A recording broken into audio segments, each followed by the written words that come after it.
Ipinaalala ng Philippine Eagle Center na may iba't ibang lawin sa bansa bukod sa nasa pera. Kaya sa pagbabalik ko sa Luzon, pakakay kong makita sila.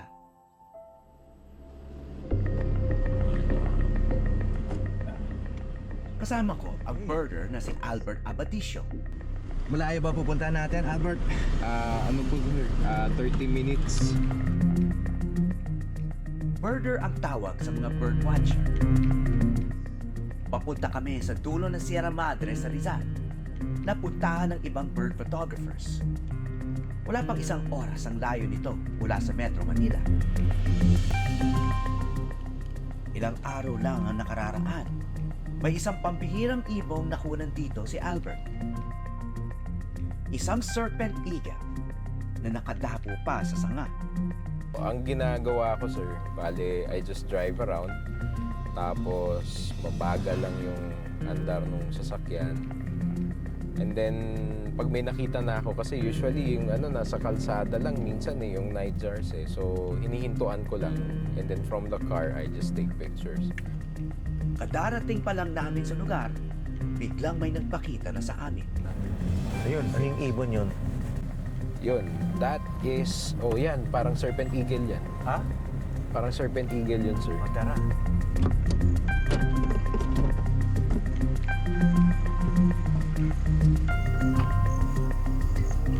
Ipat na sir. Nakita ka. Opo. Kaya umalis. Kahit ang layo pa natin, nandito pala tayo na nailap na. Hindi kalayuan sa kinatatayuan namin. Isang subdivision ang kasalukuyang ginagawa. So actually yun yung isa sa malaking threat sa local wildlife natin, yung habitat destruction kung tawagin. And this is exactly one of the reasons kung bakit nawawala yung primary forest. So pagka dinidevelop natin siya, yung nalalagyan ng mga human settlement, nalalagyan ng farms, if we don't consider yung needs din ng wildlife natin, naturally aalis sila. Ano yung naging pakiramdam mo nung una mong nakunan at nakita ay yung Philippine Serpent Eagle? So yung makakita ka ng napakalaki, ganda na ibon na hindi mo naman usually naririnig or hindi mo naman usually nakikita, it's really a surreal moment. Bata pa lang, hilig na raw ni Albert ang mga ibon at naging libangan na ang pagkuha ng litrato ng mga ito. Mahigit 200 uri ng ibon na ang kanyang nakunan. Hindi man namin nakuna ng serpent eagle, may ibang ibon naman ang bumati sa amin. Sinusubukan nilang kunan yung Philippine Kukal na nandyan sa talahib na yan. Nakikita natin na lumilipad-lipad. Siguro may hinahanap na pagkain. Mailap ang albino na Philippine Kukal. Pero ang itim, patalon-talon pa sa mga sanga.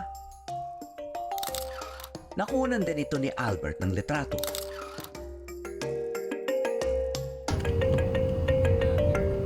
Pauwi na sana kami nang biglang may nakita pa si Albert.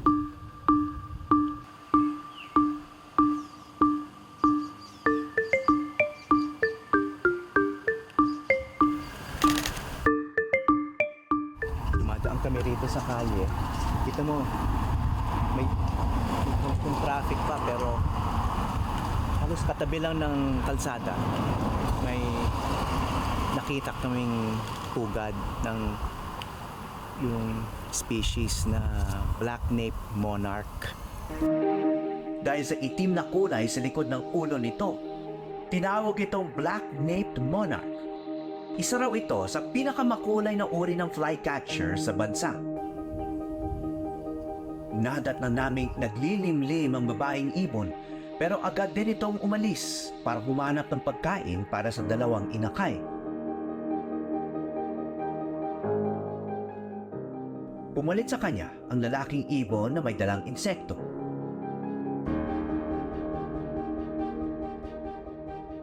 Kaso isa lang ang napakain nito. Hinintay niyang bumalik ang kanyang asawa.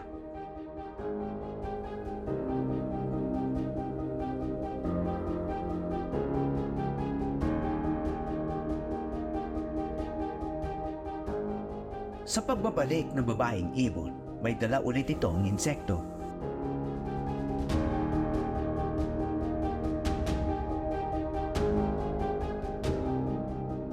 Paulit-ulit lang nila itong gagawin hanggang lumaki ang mga inakay.